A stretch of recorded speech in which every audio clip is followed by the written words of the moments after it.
So today I'll be doing a video discussing Elizabeth's true powers and why Elizabeth's powers are going to be something that we've never seen before in the series. Now, Elizabeth, she has been showing us glimpses of her power from the very beginning because a lot of people, they think that Elizabeth is very weak and timid and that she's like your generic female shonen character, but I have to say that is completely false. And we've seen that she possessed immense power of light and she can heal anybody basically throughout the whole kingdom at ease. And we saw that she was able to basically cause all the plants in the entire kingdom of Leonis to grow when she first awakened her power. So that just goes to show you how strong her healing and her light magic is. This is when she just awakened it. And we also know that her aura can harm demons like Hendrickson, which we know that Hendrickson, he wasn't really a big deal in the grand scheme of things, but at the time for Elizabeth to be able to harm Hendrickson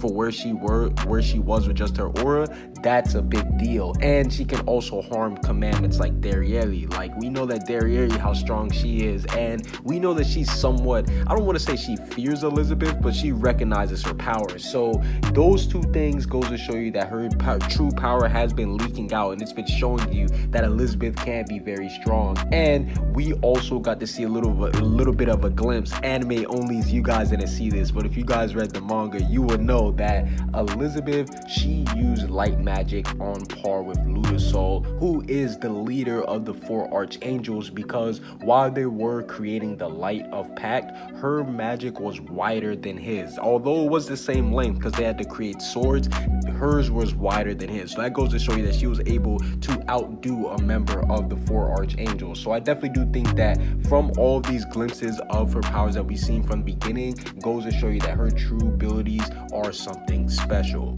And we see that Elizabeth, she has multiple different abilities that she has shown us that does go to show you how strong she currently is, like her arc technique. And we know about the whole arc situation. It's basically the basics of any member of the goddess clan. But the thing about Elizabeth is hers is considerably stronger than everybody else's, because she was able to rip off and obliterate Darieli's hand with her arc, whereas we saw that the divine corporal, she wasn't even able to do anything when she incorporates Darieli's full body in the arc. So that goes to show you that Elizabeth's arc, it is top tier. And she also has an ability called Let There Be Light, where she crosses her arm and fires off drill shaped projectiles, and it basically gets rid of all darkness and all of the hatred in a person if she hits you with it. In fact, we saw she was able to rip away darkness from an Indra form of the demon clan. And if you guys don't know what an Indra form is, let me put it to you like this.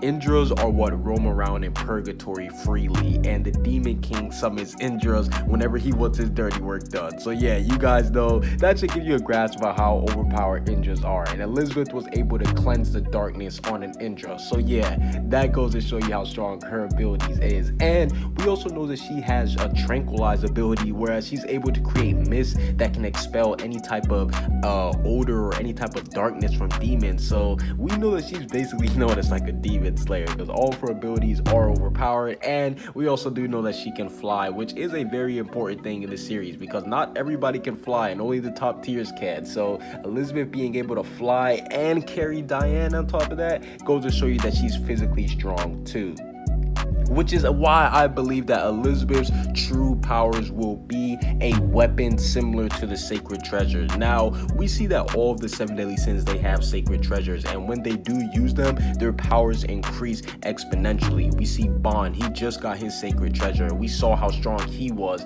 We see Escanor, his sacred treasure, divine acts of Rita, I don't even have to say anymore, King, you know, all these 7 deadly sins, they all have sacred treasures. The only one in their group who doesn't have one is Elizabeth.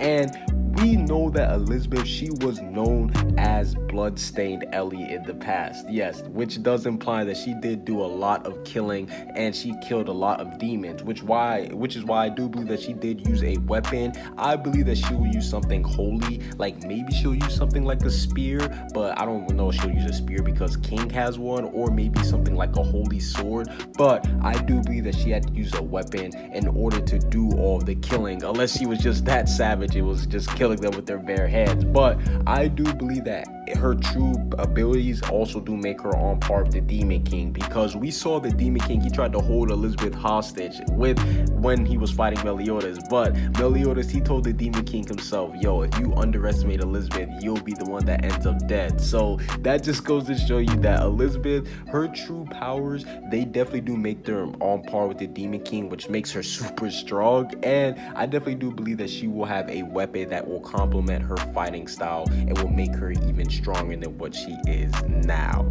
Comment what you guys think down below. Subscribe if you haven't. Peace out.